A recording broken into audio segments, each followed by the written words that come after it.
হে মুসলমান, পুলসিরাত পার করবেন আমার মুহাম্মদ রাসূল, পুলসিরাত পার করবেন আমার মুহাম্মদ রাসূল। নামাজ অমূল্য রতন, যাই নামাজে বসে তারে কর গজতন। মারহাবা বলুন। আর বাংলার কবি বলছেন, ও নামাজি, নজরুল ইসলাম, ও নামাজি নামাজ পড়ো আমার ঘরে আজ, তোমার তরে বিছিয়ে দিলাম হৃদয় যায় নামাজ। ও নামাজি নামাজ পড়ো আমার ঘরে আজ। জোরে বলা যাবে নাকি মারহাবা? এবার হিংস্র জন্তুরা ইকরামার বাদাম ছেড়ে দিয়েছে। সুবহানাল্লাহ। আমরা হিংস্র জন্তু জন্ম হতাম না, পৃথিবীর কোনো কিছু সৃষ্টি হইতো না।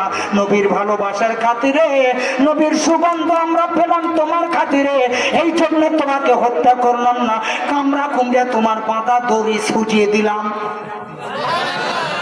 আরো জোরে।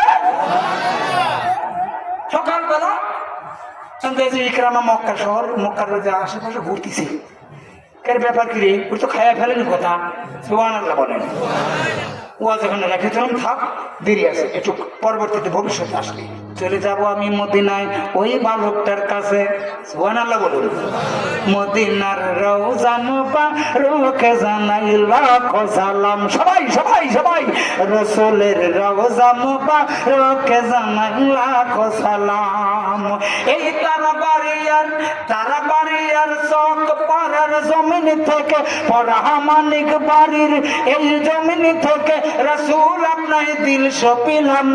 রাসূলের রওজা মুবারকে জানাই লাখো সালাম, রাসূলের রওজা মুবারকে জানাই লাখো সালাম। বাংলার জমিন থেকে রাসূল আপনার দিল সপিলাম, রাসূলের রওজা মুবারকে জানাই লাখো সালাম। জোরে বলুন না একবার মারহাবা।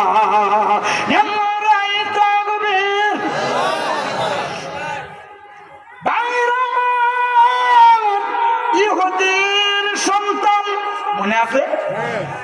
মসজিদে নববীর বাইরে দাঁড়ায়া, আরে বালকটার কত জ্ঞান ছিল। যেই বালকটা আমার নবীজির জুতা মুবারক এইবার একবার চুমা খায়, আর একবার বুকে লাগায়, আর একবার মাথায় নেয়। এবার যদি জিজ্ঞাসা করা হয় কারণ কি, বাবারে এই বালকটা জানে আমার বাংলার কবি কাজী নজরুল ইসলাম বলেছেন, আরে আমার নবী যখন আরশ মহল্লাতে নেওয়া হয়, আরশ